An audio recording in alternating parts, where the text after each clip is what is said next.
জাকির নায়েকের নাকি বক্তব্য শুনে জঙ্গি হয়েছে কতজন, এই অপবাদে পিস টিভিকে বন্ধ করে দেওয়া হয়েছিল, হয় নাই? অমুক আলেম সাহেবের বক্তব্য শুনে কিছু মানুষ নাকি জঙ্গিত্ববাদের দিকে গেছে। অমুকের বাড়িতে নাকি ইসলামে জিহাদ এই নামে কিতাব পাওয়া গেছে, ফাজাইলে আমলের কিতাব পাওয়া গেছে, হাদিস শরীফ পাওয়া গেছে, এইগুলো নাকি জঙ্গি বই, এইগুলোর থেকে নাকি জঙ্গিত্বের ইনফ্লুয়েন্স পায়।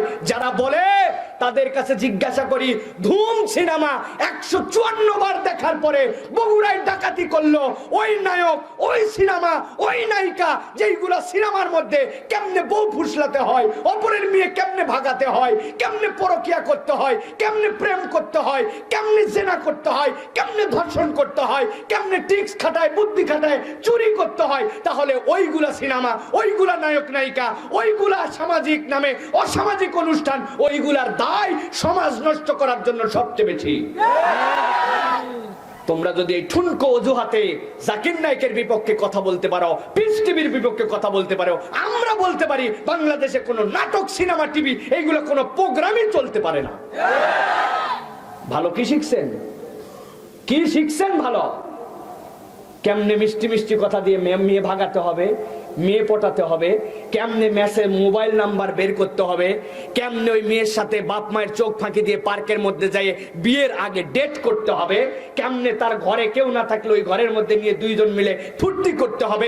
এই তো নাটক, এই তো সিনেমা। কে? তাহলে ওদের দায় কত? আমার যেই ভাইরা সেনা করে, যেই ভাইরা অপরাধ করে, যেই ভাইরা অশ্লীল হচ্ছে, যেই ভাইরা দেখাচ্ছে একটা মেয়ের প্রতি তার অনেক আকর্ষণ ছিল, মেয়েটা তাকে পাত্তা দেয় নাই, না দেওয়ার কারণে এখন সে খুব কষ্টে এখন সে সিগারেট খায়। ও শিখছে যে আমিও কোনো একটা মেয়ের পিছনে ঘুরলাম, ওই মেয়ে পাত্তা দেয় না, অতএব আমার ওই সিনেমা নাটক থেকে আমিও শিখছি সিগারেট খেতে হবে। আপনাকে তো শিখিয়ে দিচ্ছে তারা, তাহলে তাদের দায় আপনি দিবেন না? আপনার তো দায় দিতে হবে তাদেরকে। লজ্জা, এই চোখ উঠে গেছে আমাদের। বিজ্ঞাপন দেখেন না আপনারা? বিজ্ঞাপনও তো দেখেন আপনারা।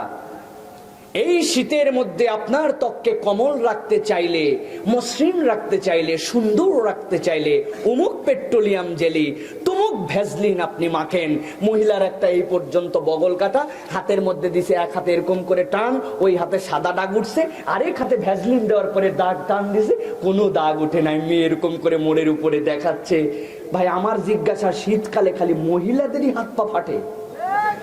হ্যাঁ, খালি মহিলারাই বাহিরে যায় না? পুরুষ মাঠে ঘাটে কাজে সবচেয়ে বেশি যায়। তো কোন একটা পুরুষ বললো না, সাইফুল্লাহ ভাই চলেন আপনারা 2-4-10 জন যেহেতু ছিল, চলেন আপনারা দিয়ে আমরা ভ্যাসলিনের বিজ্ঞাপন বানাই। ও বাবা, আমার পা ফাটে গেল, হাত ফাটে গেল, দৌড়াতে দৌড়ে ঠোঁট ফাটে গেল। আমি কোনো বিজ্ঞাপনেই নাই। আসল বক্তব্য ভ্যাসলিনের বিজ্ঞাপন নয়, নারীকে দেখানো, নারী দেহকে প্রদর্শন করা, মানুষকে অসভ্য বানানো, এইটাই হচ্ছে টার্গেট, ঠিক না? সাবধান হতে হবে আমাদেরকে প্রিয় ভাইয়েরা। এই সমাজ পরিবর্তন করতে হলে আমাদের জায়গা থেকেই পরিবর্তিত হতে হবে।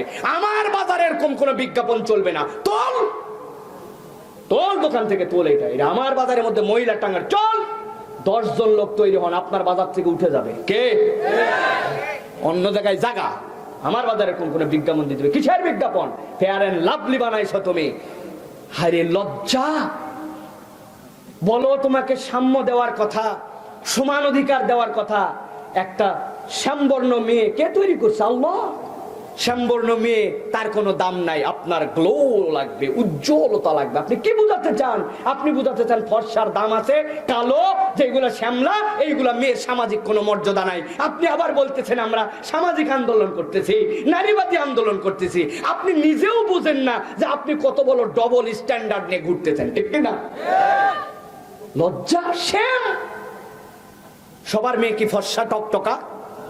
ওই ক্রিম মাখলে ওরকম ফর্সা হবে? মিথ্যা বিজ্ঞাপন ওখানে দেয়, তারপরেও কেউ কিছু বলে না কেন? ওরা তো ডাইরেক্ট প্রতারক। প্রিয় ভাইয়েরা, বুঝতে হবে এই বোধের জায়গার নাম হচ্ছে সামিআম বাসীরা। এটা জাগ্রত হলেই ইমানদার। এই বোধের জায়গা জাগ্রত হলে ইমানদার। বুঝবেন ইমানের বাতি এখনো আছে। আর যদি না ভালো লাগে, যা হচ্ছে হোক, আমি ঝামেলা ঝঞ্ঝটের মধ্যে নাই বাবা। আছে না ভাই?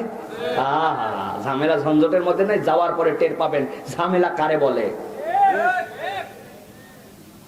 আমার আল্লাহ রাব্বুল আমিন বলছেন, সর্বশেষ কারণ বলি, খেয়াল করেন।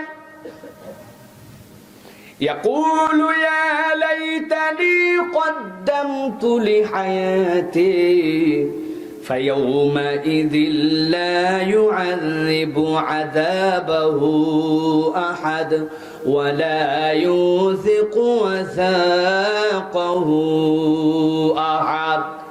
গভীর মনোযোগ আশা করছি আপনাদের কাছে। খেয়াল করেন, এর আগে যেইগুলো আপনাদের কাছে আলোচনা করেছি, এই আলোচনার মধ্যে রব্বুল আমিন বান্দা ওই দিন যাওয়ার পরে তার পেরেশানি কি হবে, তার হতাশা কি হবে, কি কি কারণে তার খারাপ লাগবে, আল্লাহর কাছে কি কি নিবেদন সে করবে, এইগুলো আল্লাহ বলেছেন। কিন্তু এই আয়াতে কারিমার মধ্যে আল্লাহ বলছেন, ইয়াকুলু ইয়া লাইতানি কদ্দামতু লিহায়াতি, ব্যতিক্রম উপস্থাপনা। আল্লাহ বলছেন যে বান্দা যখন দেখতে পাবে তার আমল নামা দেখার সাথে সাথে আল্লাহর বান্দা বুঝে ফেলবে যে হায় হায়, যে আমল নামা নিয়ে আসছে এই আমল নামায় তো আমার পরকালে চলার মতো কোনো চালান নাই। যেই না দেখবে পরকালে চলার মতো চালান নাই, সাথে সাথে বলতে শুরু করবে, ইয়াকুলু ইয়া লাইতানি কদ্দামতু লিহায়াতি, আফসোস রে, আমি যদি পরকালের জীবনের জন্য কিছু পাঠায় আসতে পারতাম, পরকালে চলার মতো যদি কিছু টাকা পয়সা দিতে পারতাম। পরকালে চলতে কি টাকা পয়সা লাগবে কিনা? লাগবে না? লাগবে। ওইটাও টাকা পয়সা, কিন্তু হিসাব আর সংজ্ঞাটা ভিন্ন। বাংলাদেশে যদি আপনি কিছু কেনাকাটা করতে চান, বাংলাদেশের মুদ্রার নাম কি? আরে কথা বলেন। সৌদি আরবের মুদ্রার নাম কি? আমেরিকার মুদ্রার নাম কি?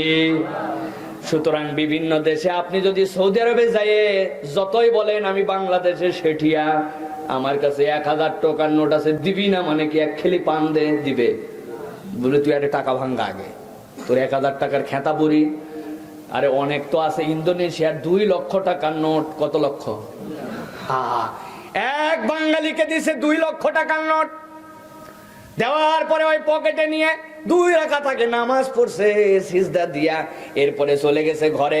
যাওয়ার পরে জামা কাপড় সব গুছাইছে, গুছাই টুছাই নতুন করে দাড়ি মোট সব সুন্দর করে সাইজ করে জামা কাপড় পরে বাড়িতে ফোন দিছে, রান্না বাড়ি রেডি করো তোমরা, বাংলাদেশে আমি 48 ঘন্টার মধ্যে চলে আসবো। অনেক আগের ঘটনা। 48 ঘন্টার মধ্যে চলে আসবে কেন? চিন্তা করছে 1 রিয়াল যদি হয় 16-17 টাকা সেই সময়, তাহলে যদি 1 লাখ কেউ একটা মুদ্রা পায়, সৌদি আরবের 1 লাখ টাকা মানে আমাদের 17 লাখ, ঠিক না? তাহলে যদি 2 লাখ হয় তাহলে 34-35 লাখ। আরে 35 লাখ যদি টাকা পায়, আর এই দুনিয়ায় চলতে কি লাগে? ওই জন্য নিয়ত করছে যা আছে কপালে, বিমানে টিকিট কেটে চলে যাব, আর কামাই করব না। আল্লাহ তুই আমার প্রতি যে দয়া করছিস সে দয়া কেউ করে নাই। এরপরে গেছে দোকানে টাকা ভাঙানোর জন্য সেরাফে, যেই না দিছে, দেওয়ার পরে দোকানদার 1.5 রিয়াল ফেরত দিছে। 2 লাখ ইন্দোনেশিয়ায় 1.5 রিয়াল। কি ব্যাপার? কথা বলবি না? হিসাবে 1 রিয়াল 25 পয়সা হয়, ভাঙতি ছিলানোর জন্য 1.5 রিয়াল দিছে। প্রিয় মুসলমান, ওই পরকালের জীবনে চলার জন্য টাকা লাগবে। ওই টাকা, ওই কারেন্সির নাম হচ্ছে সওয়াব। দুনিয়ায় চলতে যেরকম আপনার মুদ্রা লাগে, ওইখানে যাওয়ার পরে চলার জন্য সওয়াব লাগবে। ওইখানে সওয়াব কামাই করা যাবে না, ওইখানে খালি খরচ করার জায়গা, হিসাব মিলাই নেওয়ার জায়গা। আমার আল্লাহ বলছেন, আমার কাছে কতক বান্দা এসে বলবে, ইয়াকুলু ইয়া লাইতানি কদ্দামতু লিহায়াতি। ও আমার আল্লাহ, আমরা যদি পরকালের জীবনের জন্য কিছু পাঠায় আসতাম, আজকে দিবসের জন্য কিছু যদি কারেন্সি কামাই করে আসতাম, বড় বেশি ভালো হতো। আমার আল্লাহ আগের যেইগুলা কথা বলছেন, কোন জায়গায় রাগ করেন নাই, কিন্তু এই আয়াতে কারিমার পরে আল্লাহ বলছেন, কোন একটা বান্দা যদি আল্লাহর কাছে একবার কেবল বলে রব্বুল আমিন পরকালের জীবনের জন্য কিছু পাঠায় আসতে পারলে ভালো হতো, এই কথা বলার সাথে সাথে আল্লাহ ওই বান্দার উপরে এমন রাগা রাখবেন, এমন খেপা খেপে যাবেন। আল্লাহ বলছেন ফায়াউমা ইযিল্লা ইউআযিবু আযাবাহু আহাদ। এই বান্দা, এত দূর তোর সাহস, দুনিয়ায় তোর জন্য ছোট হোক আর বড় হোক একটা জিন্দেগি তোকে দেওয়া ছিল, একটা সময় পর্যন্ত দুনিয়ায় তুই পেয়েছিলি, ওই সময় তুই কি করছিলি? ওই সময় তুই পরকালের জীবনের জন্য কত কথা বলা হয়েছিল, তখন তুই কি করছিলি?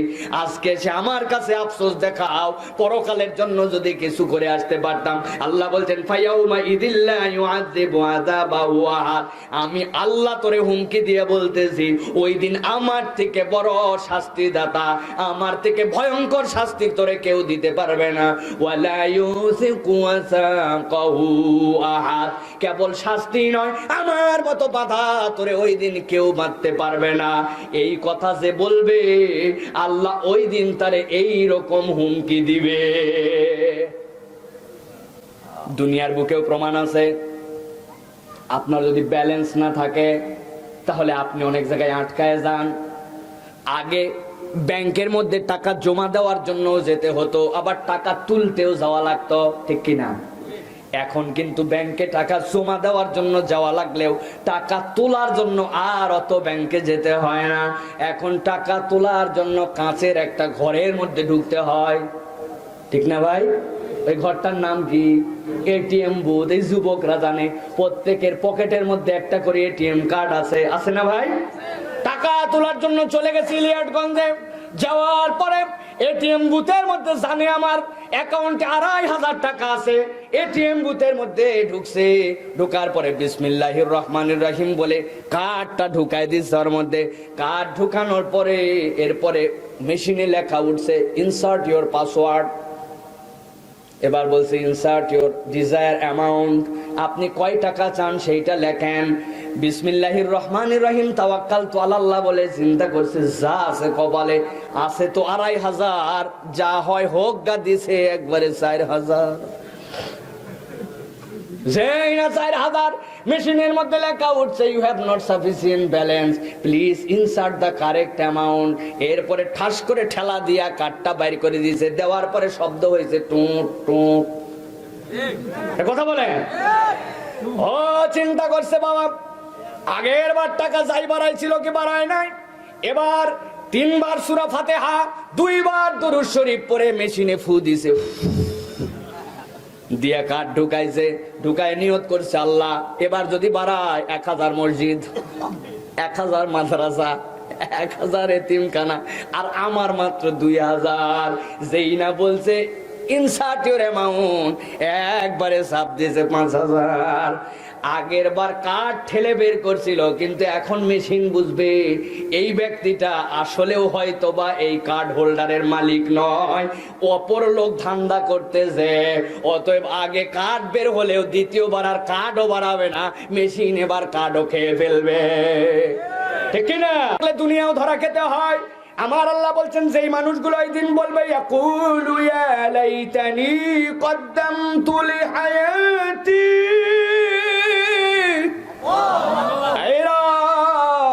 দুনিয়ার থেকে আমরা যদি কিছু কামাই করে আসতে পারতাম। আল্লাহ বলছেন এই কথা যারা ওই দিন বলবে, ব্যালেন্স নাই কেন, এটাও একটা অপরাধ। আল্লাহ ওই বান্দাগুলাকে তৎক্ষণাৎ শাস্তি দিয়ে খেয়ে ফেলবেন। আল্লাহর শাস্তি আমাদের অনেকের ধারণা একটু হালকা, তাই না ভাই? দুনিয়ার সাথে মিলাই ফেলছে আমরা আল্লাহর শাস্তিরে। চিন্তা করছি দুনিয়াতেও আমাদের জন্য আযাব হয়, দুনিয়াতেও আগুন দিয়ে অনেক সময় পুড়ে যায়, দুনিয়াতেও গরম পানি অনেক সময় লাগে। অতএব আল্লাহর আযাব আর দুনিয়ার আযাব মনে হয় প্রায় একই রকম, তাই সাবধান হন। দুনিয়ার আযাবের প্যাটার্নের কারণে অনেক সময় আযাব ভিন্ন রকম হয়ে যায়। কেমন করে দেখেন তো, আপনার এলাকায় একটা ছেলে সামাজিক একটা অপরাধ করছে, যদি কেস কামারি হয় কোর্টে যায় তাইলে পিতা মাতার অবস্থা খারাপ। চেয়ারম্যান সাহেব বলছে সামাজিক বিচার হবে, মানে নিতে হবে, কিন্তু যা বিচার বলছে ঠিক আছে বাবা। তাও কেট কাছারি জেল যদি হয়ে যায়, জীবনে সরকারি চাকরি আর পাবে না। ফৌজদারিতে একবার যদি দণ্ডবিধির মধ্যে পড়ে যায়, আপনারা বিচার করে দেন। বিচার করছে চেয়ারম্যান সাহেব সহ সবাই মিলে গ্রামের। শীতের দিনে সকাল 10টা থেকে দুপুর 1টা পর্যন্ত 3 ঘন্টা ওরে পানির মধ্যে, গলা পানির মধ্যে চুবায় রাখতে হবে। বলেন তো ভাই, পুকুরের যে পানি সকালবেলা কনকনা শীত, গলার মধ্যে ডুবাইয়া যদি রাখে পা পর্যন্ত, ওই ব্যক্তির কি হাড় কাঁপা কাঁপি উঠবে কিনা? আরে কথা বলেন, উঠবে কিনা? এখন তার তো সাঙ্গপাঙ্গ বন্ধুরা আছে, চিন্তা করছে 3 ঘন্টায় বেচারি এমনি কাশির রুগী, আবার নিউমোনিয়া আছে, তো মরেও যাইতে পারে। কেমনে এই শাস্তি কমানো যায়? সবার কাছে ঘোরাঘুরি করছে, ঘুরে টুরে দৌড়া এসে বন্ধুরে বলছে, দোস্ত তোর বন্ধু বলে আমাদের কথা, আমরা তোর জন্য হিসাব কিতাব মিলাই নিয়ে আসছি। কি মিলাই আনছিস? কয় তোর ওই 3 ঘন্টার শাস্তি কমে মাত্র 15 মিনিট। কয় মিনিট? মাত্র 15 মিনিট। কোনো চিন্তা করিস না তুই। কই বাবা এই না হলো বন্ধু, কিন্তু কয় দোস্ত অল্প একটু খালি সিস্টেম চেঞ্জ হয়েছে কি? কয় তোর তো গলা পর্যন্ত পানি নিচে থাকার কথা ছিল, মাথা উপরে, কিন্তু এরা সবাই মিলে 15 মিনিট রাজি হয়েছে, এখন সিস্টেম চেঞ্জ, তোর বডিটা উপরে তুলে দিবে, মাথাটা মাত্র 15 মিনিট পানির নিচে। রাজি? আরে উপরে আমরা কম্বল পেঁচাই দিব, মোটা মোটা চাদর দিব, তাও রাজি না। তুই খালি 15 মিনিট কাল্লাটা পানির নিচে নিতে রাজি? কয় একজনের বিচার হয়েছে। কি বিচার? কয় তোর জন্য 3 মাসের সশ্রম কারাদণ্ড। ওরে বাবা। আরেকবার বলছে তবে একটা মুক্তির বুদ্ধি পাইছে আমরা। ওরা বলছে 3 মাস লাগবে না, মাত্র 3 ঘন্টা, তোরে উল্টা করে টাঙ্গায় দিবে, 4 জন দাঙ্গাবাজ ইচ্ছা মতো তোর পিটাবে। কই ওরে বাবা, 3 বছর রাজি, জীবনই থাকবে না, ঠিক না? আমার আল্লাহ রাব্বুল আমিন বলছেন, খেয়াল করেন, فَيَوْمَئِذٍ لَا يُعَذِّبُ عَذَابَهُ أَحَدٌ وَلَا يُوثِقُ وَثَاقَهُ أَحَدٌ। আমার আল্লাহ রাব্বুল আমিন বলছেন, ও দুনিয়ার মানুষ, দুনিয়ার থেকে যদি পরকালের জন্য তুই কামাই করে না যাস, ওই দিন যাওয়ার পরে যদি আল্লাহকে বলিস, আল্লাহ আমি যদি কামাই করে আসতাম বড় ভালো হতো, এই ধরনের কোন কথা শোনার সাথে সাথে আমার আল্লাহ ওই বান্দার উপর এত বিরক্ত, এত শাস্তি দিবেন। আল্লাহ বলছেন, আমি যেরকম শাস্তি দিতে পারি বান্দা তুই কল্পনার মধ্যেও নিতে পারবে না। আল্লাহর আযাবকে সহ্য করার ক্ষমতা আমাদের আছে। এখন যদি কেউ আমরা মনে করি যে যাক অপরাধ করি করি, এই কিছুদিন একটুখানি আযাব টাজাব খাইয়ে তারপরে আবার জান্নাতে যাবানি, এরকম আল্লাহর আযাব 1 মুহূর্তের জন্য আমরা সহ্য করতে পারবো? হ্যাঁ, সম্ভব? কোনোভাবেই সম্ভব না প্রিয় ভাইয়েরা। কঠিন ব্যাপার এইটা, কঠিন। এই বুঝটাই মাথার থেকে ফেলে দেন যে কিছু অপরাধের জন্য কিছুদিন জাহান্নামে যায় আবার জান্নাতে যাব না। আল্লাহর ওই আযাব কষ্ট 1 সেকেন্ডের মতো সহ্য করার আমাদের ক্ষমতা নাই। সেই আল্লাহর কাছে সব সময় আমাদেরকে পানা চাইতে হবে, এবং ওই পরকালের জন্য আমাদেরকে কিছু অ্যাকাউন্টে ব্যালেন্স পাঠাতে হবে। আমি একটা আমলের কথা খালি আপনাদের কাছে বলি, যে আমল আমাদের জন্য সুন্দর করে হচ্ছে না, সেইটা হচ্ছে বাবা ওই যে বলছিলাম আল্লাহর কৃতজ্ঞ বান্দা হতে হবে আমাদেরকে, যে আল্লাহ আমাদেরকে এখন পর্যন্ত সুস্থ রেখেছেন। এক মুরব্বির কাছে বলেছে যে বাবাজি বলেন তো, সিজদায় যে তাসবিহ পড়েন, এই সিজদার তাসবির অর্থ জানেন? বলছে না বাবা জানি না। বলে আমি বলে দেই তাহলে আপনি শুনেন। বলে হ্যাঁ বলো। বললাম সিজদার তাসবিহ হচ্ছে সুবহানা রাব্বিয়াল আ'লা। মুরব্বী অর্থ বলার আগে থামায় দিছে ওই ছেলেকে, থামায় বলছে বাবা এটা আবার সিজদার তাসবিহ কবে থেকে হলো? বুঝছেন? বলে কেন, এটাই তো সিজদার তাসবিহ, কমন। বলছে আমার তো এটা জানা ছিল না, আমাদের অঞ্চলে আমরা পড়ি সুবহানাল্লাহ সুবহানাল্লাহ সুবহানাল্লাহ, এটাতে সুবহানা রাব্বিয়াল আ'লা এটাই তো জানি না, আমরা জানি সুবহানাল্লাহ। এই যে রকেট বেগে সিজদা দিচ্ছেন, এই সিজদা দেওয়ার কারণই তো হচ্ছে তাসবিহ সংক্ষেপ বলতে পারেন।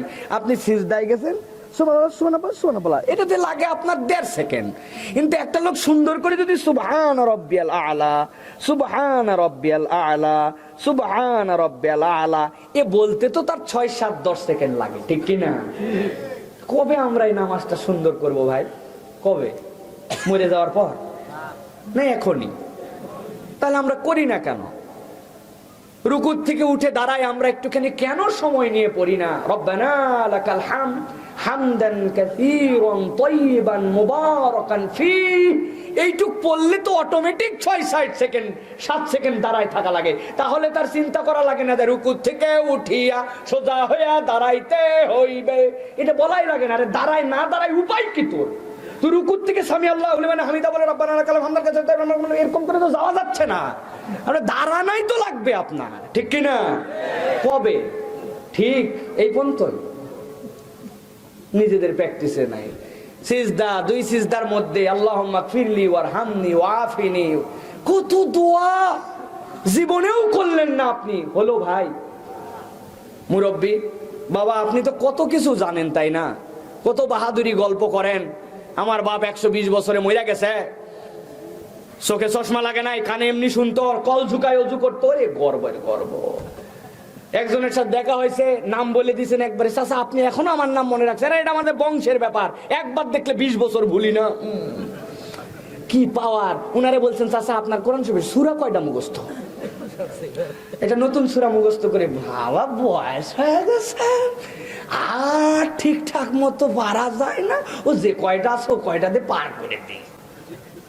উনি ওই যে ইন্না আতাইনা আর কুল হু আল্লাহ, এর বাইরে আর কিচ্ছু মুখস্থ করে না। হলো সানার অর্থ জানে না, দোয়া জানে না, তাসবিহ জানে না। কতদিন? সূরা আল-আনআমের 27 নম্বর আয়াতের মধ্যে তাবৎ পৃথিবীর মানুষের জন্য আল্লাহ রাসূলের প্রতি আয়াতে কারিমা নাযিল করলেন। রাসূল আপনি দুনিয়ার মানুষের কাছে যান, যাওয়ার পরে এই বার্তাগুলি দুনিয়ার মানুষকে পৌঁছায় দিয়ে রাখেন। আল্লাহ রাব্বুল আলামিন আয়াতে কারিমা নাযিল করলেন, ওয়ালাউ তারা ইয ওয়াকিফু আলান নারি ফাকালু ইয়া লাইতানা নুরাদ্দু ওয়ালা নুকাল্লিবা বিআয়াতি রাব্বিনা। আমার আল্লাহ রাব্বুল আলামিন বললেন, দুনিয়ার যে জীবনটার মধ্যে তোমরা আছো বান্দা, একটু ভালো করে অনুভব করে দেখো, তোমাকে যে আলমে আরওয়াতে আমি রব্বুল আলামিন তোমার রূহ সৃষ্টি করলাম, ওই রূহ মানে হচ্ছে তোমার জন্য একটা জীবনকে আমি আল্লাহ নির্ধারণ করে দিয়েছি। এরপরে পিতামাতার প্রক্রিয়ার মধ্যে তুমি দুনিয়ায় আসছো। দুনিয়ার থেকে মৃত্যু নামক একটা যানবাহন তোমাকে দেওয়া হবে। ওই মৃত্যু নামক যানবাহনে চেপে তুমি একটা পরকালীন জীবনের মধ্যে যাবে। যেই জীবনটা তোমার আলমে আরওয়াতে শুরু হয়েছিল, ওই জীবনটা আর কখনোই তোমার জন্য শেষ হবে না। দুনিয়ায় জীবন যাপন করার পরে মৃত্যু নামক বাহনে করে পরকালে যাওয়ার পরে জান্নাত বা জাহান্নাম, খালিদিনা ফিহা, এর মধ্যে একবার যদি তুমি ঢোকো, আমার আল্লাহ বলছেন সেখানে তোমার জন্য আর মৃত্যু থাকবে না। সুতরাং যেই বান্দার জীবনটা সেই আলমে আরওয়াহ থেকে শুরু হয়েছিল, সেই জীবনের আল্লাহ বলছেন আর কোনো মৃত্যু নাই। কিন্তু সেই জীবনটা রব্বুল আমিন যখন পরকালে যখন হিসাব নেওয়ার জন্য দাঁড়াবেন, দুনিয়ার মানুষের দুনিয়ার জিন্দেগিতে কি করে আসছিলে তার বিচার আর হিসাব যখন হবে, আমার আল্লাহ বলছেন ওই সময় রাসূল আপনি বলে দেন, ওয়ালাউ তারা ইয ওয়াকিফু আলান নার।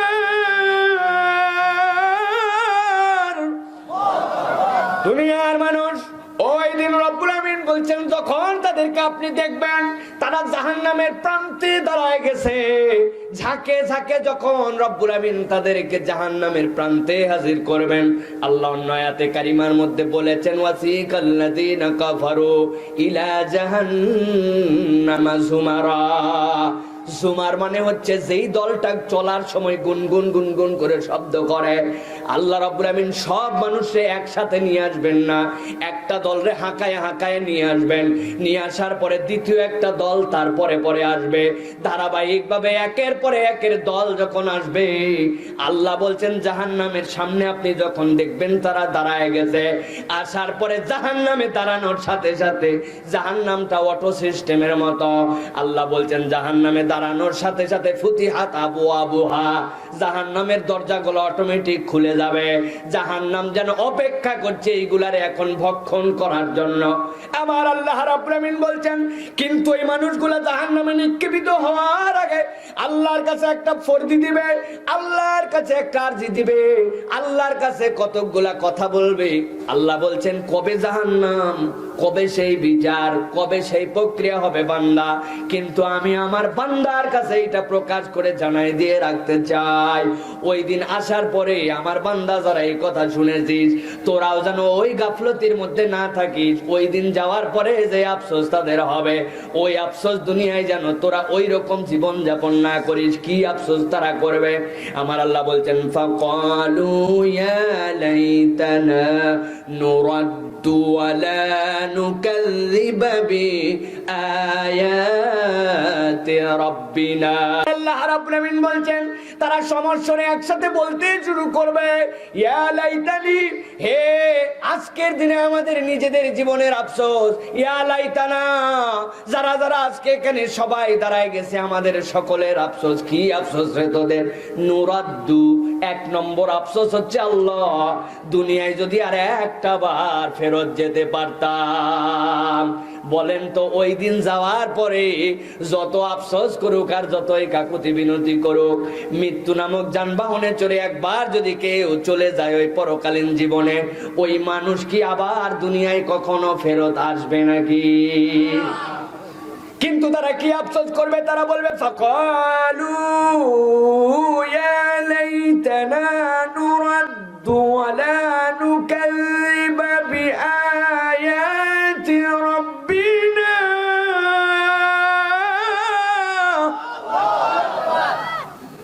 তারা আল্লাহর কাছে বলতে শুরু করবে, রব্বুল আমিন, একটা বার আমরা দুনিয়ায় ফেরত যেতে চাই, একবার কেবল একটা চান্স দাও। কেন ফেরত যেতে চাস? দুনিয়ায় তো ছিলি তোরা, আবার কেন দুনিয়ায় যেতে চাস? আল্লাহর কাছে বলবে, ওয়ালা নুকাযযিবা বিআয়াতি রাব্বিনা।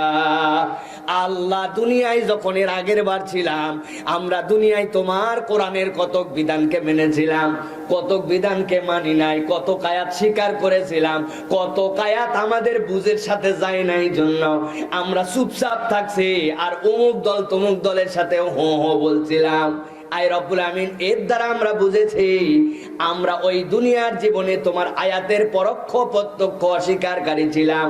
তবে তোমার কাছে ওয়াদা করতেছি, এবার যদি একবার দুনিয়ায় পাঠাও, আমরা আর এরকম করব না। এবার আমরা সব আয়াত মেনে তবেই তোমার কাছে আসব। তার মানে বোঝা যায় দুনিয়াতে কতক মানুষ এরকম আছে। আমার আল্লাহ যেহেতু বলছেন, ওই দিন যাওয়ার পরে যারা আল্লাহর আয়াতের অস্বীকারী হিসেবে পরিগণিত হবে। জিজ্ঞাসা করব, কেমন করে এটা সম্ভব? হুজুর, আমরা এই পবিত্র কোরআনুল কারীমের সব আয়াত বিশ্বাস করি, সব আয়াত মানি, যা আছে কোরআনের মধ্যে শুরু থেকে সবগুলো আমরা বিশ্বাস করি, তাই তো?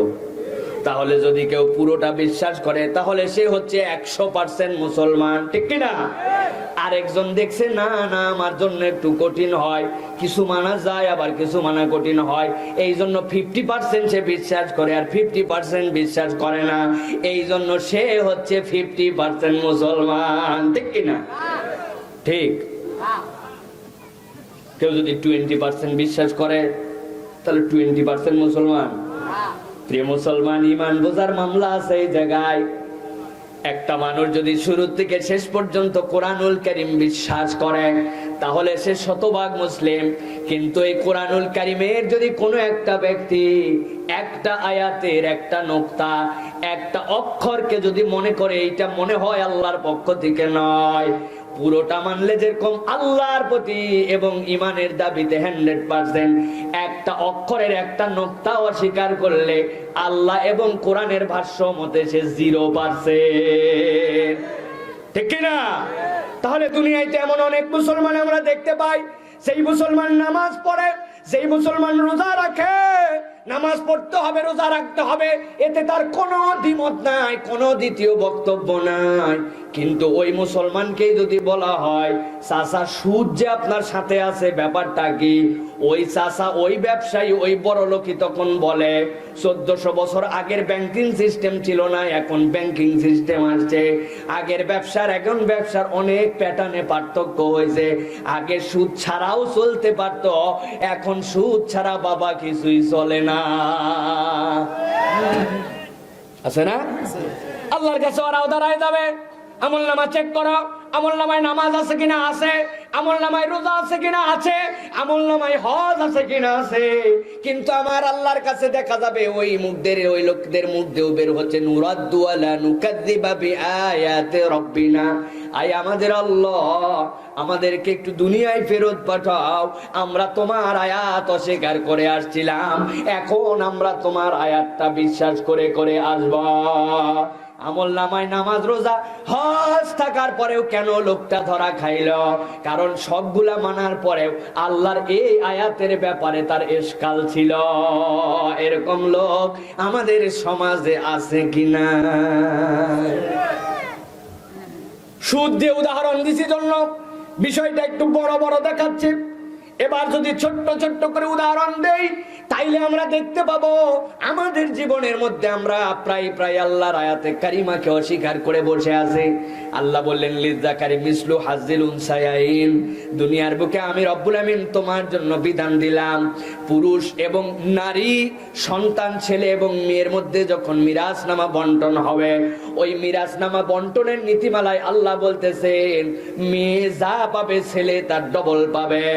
এখন আমাদের কেউ কেউ এত বিজ্ঞ এত আধুনিক এত বেশি আমাদের সাম্যবাদী প্রতিষ্ঠা করতে যায়, তারা নামাজ পড়ে রোজা রাখে হজ করে, আল্লাহকে আল্লাহ বলে রসুলকে রসুল বলে, সকাল সন্ধ্যা কোরআন পড়ে, তাহাজ্জুদ না পড়ে উঠে না, ভোরবেলা কোরআন শরীফ না পড়ে বাইরে বের হয় না, কিন্তু আইন পাশ করতেও চায় ছেলে মেয়েকে সমান দেওয়া লাগবে। আছে না? বিষয়টা খুবই সহজ মনে হচ্ছে, তাই না ভাই? ওই দিন যাওয়ার পরে কিন্তু আল্লাহর কাছে দাঁড়াতে হবে। আল্লাহ বলছেন ওয়ালা নুকাযযিবা বিআয়াতি রাব্বিনা, আল্লাহর কাছে ওই দিন একটা আয়াত যদি তুমি আল্লাহর বিধানের মধ্যে থেকে অস্বীকার করে আসো তাহলে তোমার জন্য কিন্তু আল্লাহর কাছে ধরা খেতে হবে। হুজুররা যখন ওয়াজ করে, আলেম ওলামা যখন বলে দুনিয়ার বুকে আল্লাহ রাব্বুল আলামিন একটা is complete code of human life হিসেবে কোরআনকে দিয়েছেন।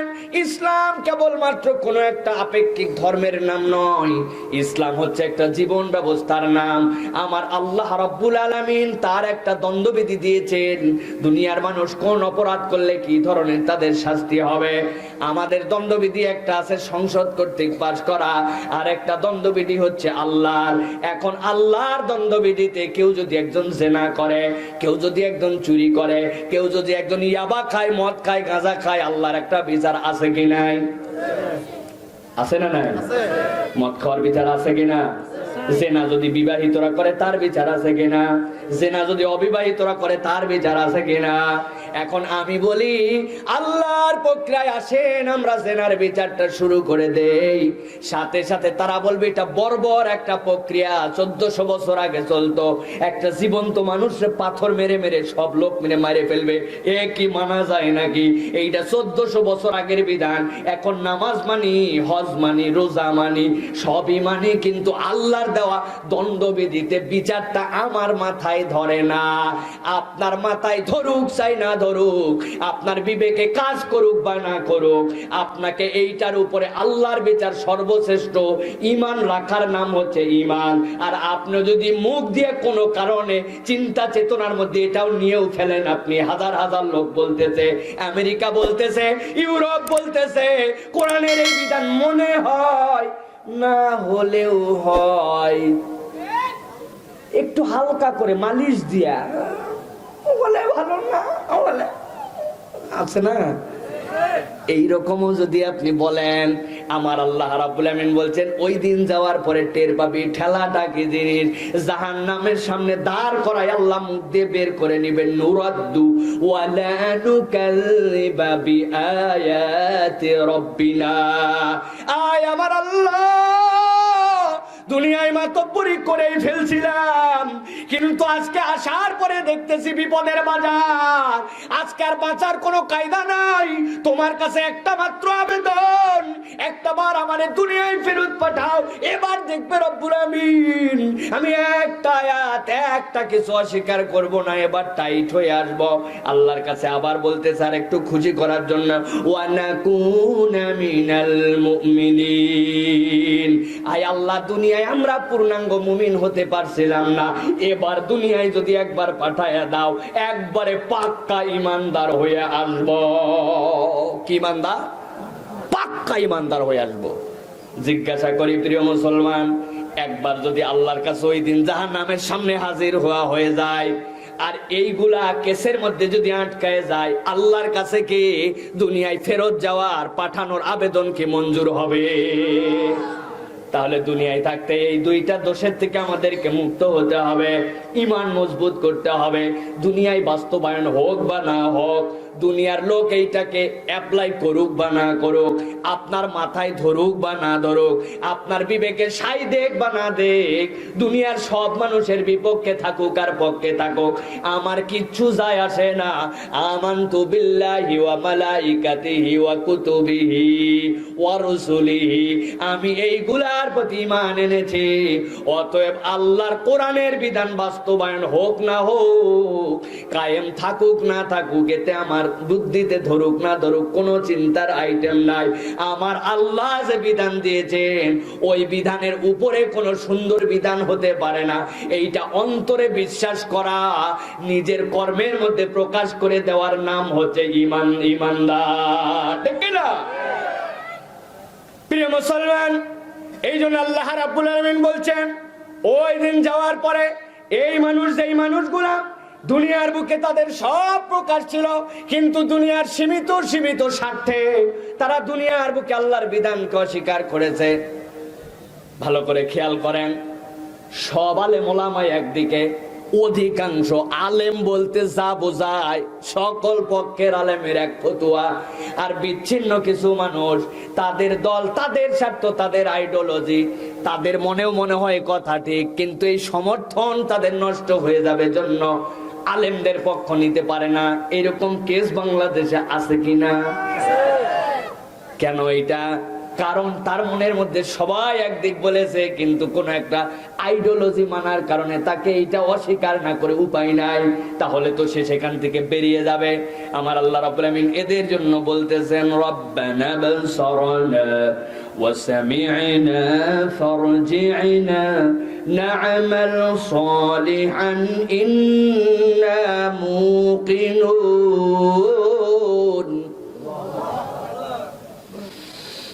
ربنا ابصرنا وسمعنا فارجعنا نعمل صالحا إنا موقنون।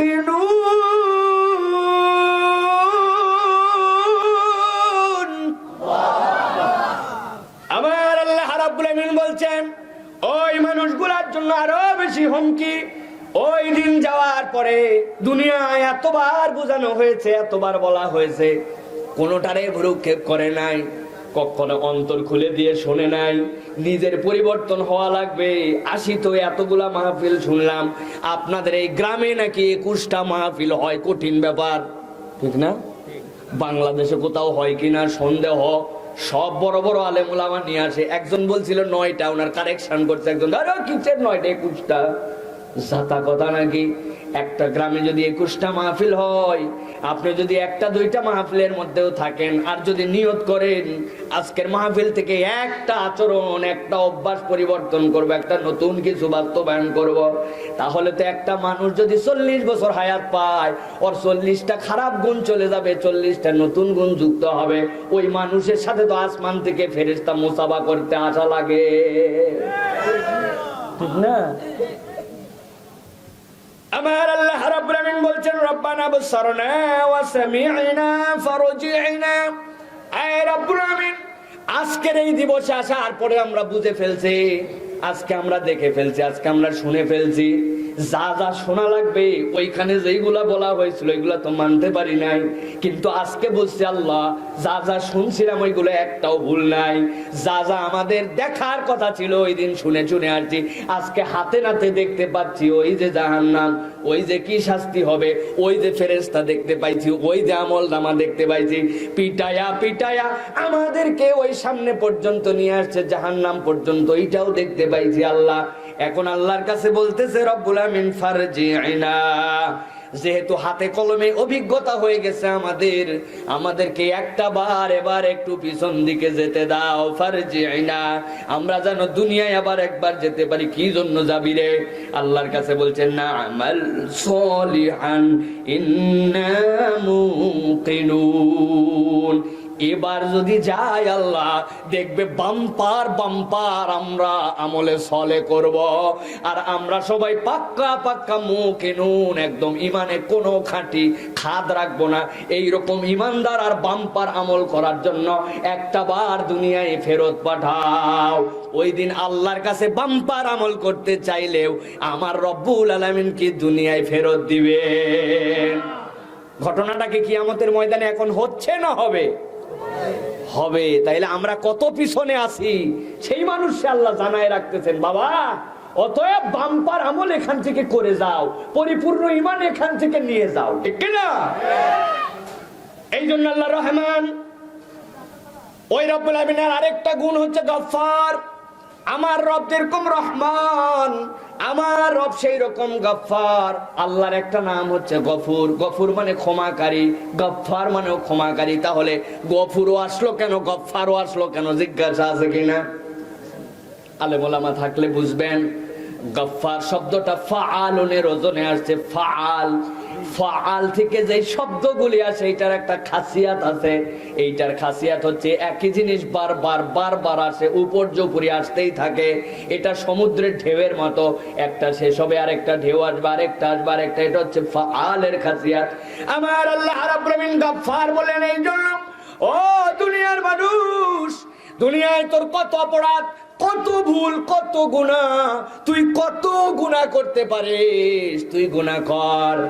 তুই জেনে রাখ গুনাহ তোর হবে, কিন্তু গুনাহ হওয়ার পরে যদি আমি রব্বুল আমিনের কাছে একবার কায় মনোবাক্যে ফেরত আসিস আর আল্লাহর কাছে বলিস, আল্লাহ অতীতে যা করছিলাম এইটা আমার শয়তানের অনুপ্রেরণায়, শয়তানের খোঁজাখুঁজিতে করে ফেলছি, আজকে তোমার কাছে ওয়াদা করছি আল্লাহ ফেরত আসলাম, ভবিষ্যতে এই পাপ আমি আর করব না। সেটা যদি বান্দার হক নষ্ট করা ছাড়া হয়, আই রব্বুল আমিন এই ওয়াদা করে আমি তোমার কাছে তওবা করলাম।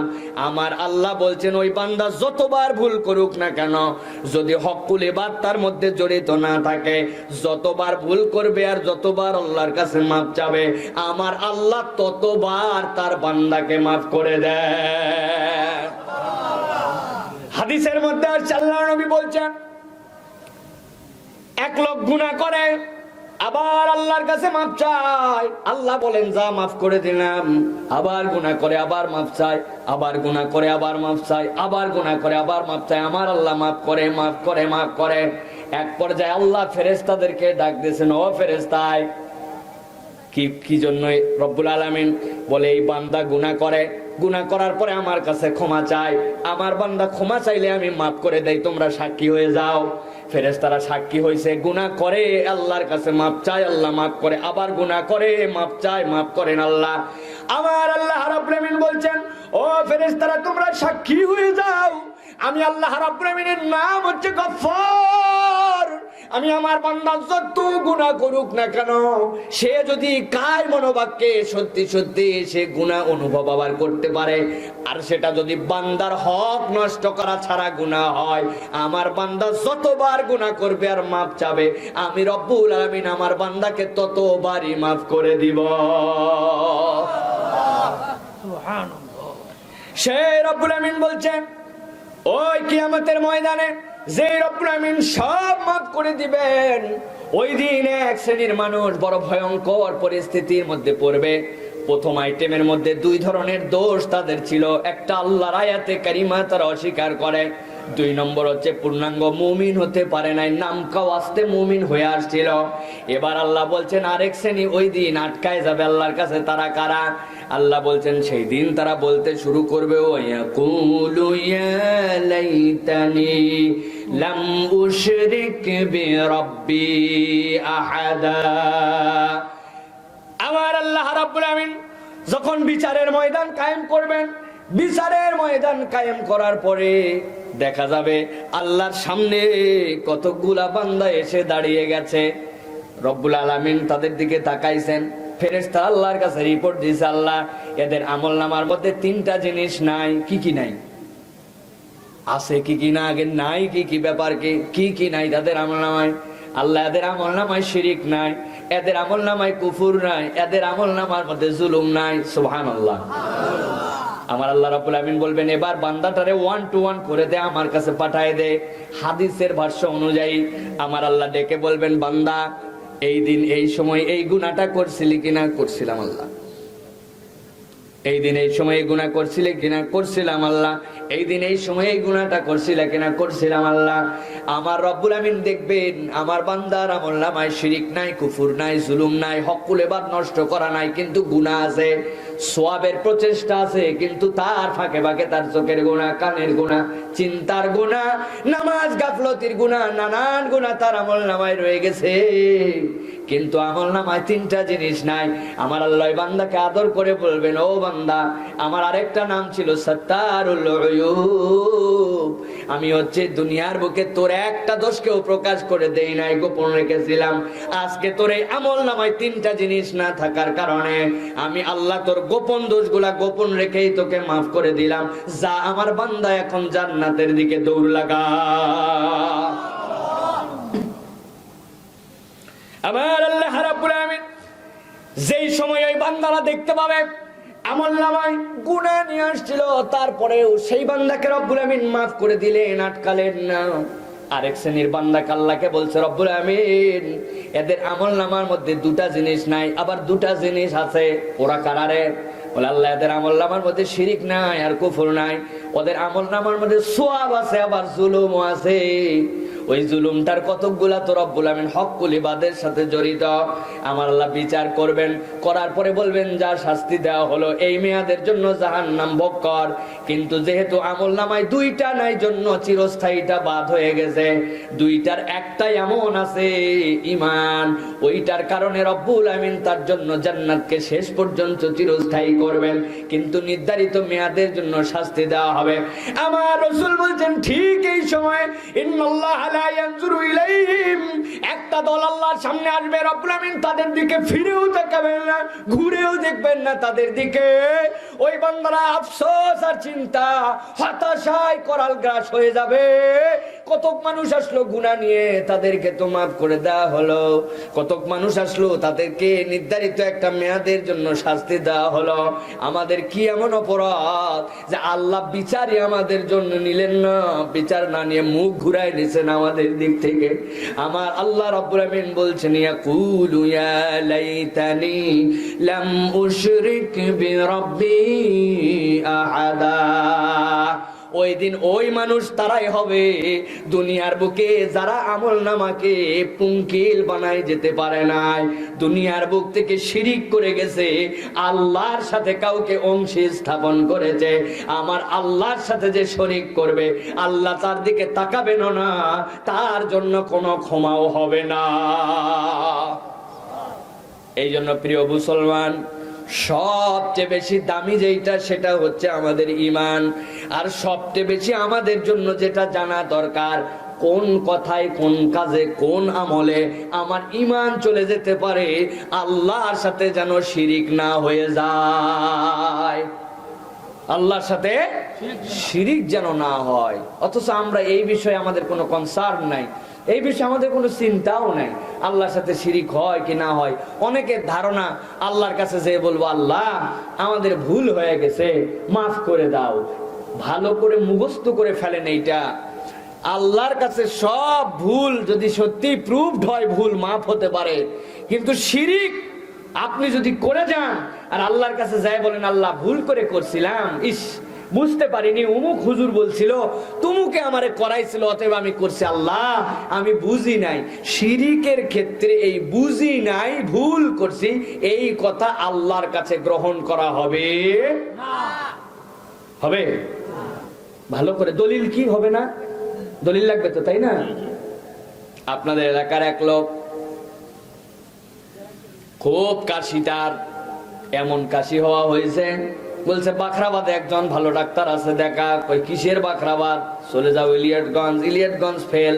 কই এখন যদি বাঁচতে চাস হয় ঢাকা যা, নয় কুমিল্লা যা। চলে গেছে কুমিল্লা সদরে ডাক্তার দেখানোর জন্য। ডাক্তার দেখে ডেকে বলছে 21 দিন পরে আপনার জন্য একটা পরীক্ষার টেস্ট করা লাগবে, তার আগে কিছু ওষুধ দিয়ে দিচ্ছি, ভালো তো ভালো, নিয়ম করে খাবেন। ঠিক আছে। 3 ধরনের সিরাপ দিছে, কিছু ট্যাবলেট দিছে, দিয়ে লিখে বিদায় করে দিছে। দোকানে এসে বলছে বাবা ওষুধপত্র যা আছে 21 দিনের জন্য আমারে দিয়ে দাও। দোকানদার সব ওষুধ বাইর করে বলতেছে, এই সিরাপ নাম বলে বলতেছে, এইটা খাবেন সকালবেলা খাওয়ার আগে, এইটা খাবেন দুপুরবেলা, এইটা খাবেন, এই ট্যাবলেট খাবেন খাওয়ার আগে, খাওয়ার পরে ট্যাবলেটের নাম বলে, আর বলে এই প্রেসক্রিপশনেও লেখা আছে, মিলায় মিলায় খাবেন। লোকটা বলছে বাবা একটু কাছে আয়। কাছে আসছে, দোকানদারের কানের কাছে নিয়ে বলছে বাপরে কার কাছে তুই ট্যাবলেটের নাম বলিস আর বুঝাস? আমি হচ্ছে টিপ সই দেওয়া লোক। বুঝেননি? নিজের নামই নিজে লিখতে পারে না, ও কিভাবে ওষুধের নাম মুখস্থ করবে? কি বলে বাবা মন খারাপ করেন না, এরকম লোক একটা না বাংলাদেশে, আপনি একাই না, এরকম হাজার হাজার লোক আছে। আমাদেরও কায়দা জানা আছে, আপনারে সুন্দর করে সিস্টেম করে দিচ্ছি, টেনশন নিয়েন না বাপ। ওষুধের পাতা নিছে, নিয়ে কাশি দিয়ে কোনা কেটে দিছে, এইটা কাটে দিয়ে বলছে যেইটার কোনা কাটা বুঝবেন এটা খাওয়ার আগে খাওয়া লাগবে। বাহ দারুণ তো, ঠিক আছে বাপ, যেইগুলাতে আগে খাওয়া লাগবে ওইটা এক পলিথিনে দিছে। আর এই যে সিরাপ দেখতেছেন, সিরাপের গায়ের মধ্যে 1 টান 2 টান 3 টান দিলাম। 3 টান মানে 3 বার খাওয়া লাগবে, আর 1 টান মানে 1 চামচ। মনে থাকবে তো? কই বুঝে হালাইছি, আর কোনো টেনশন নাই।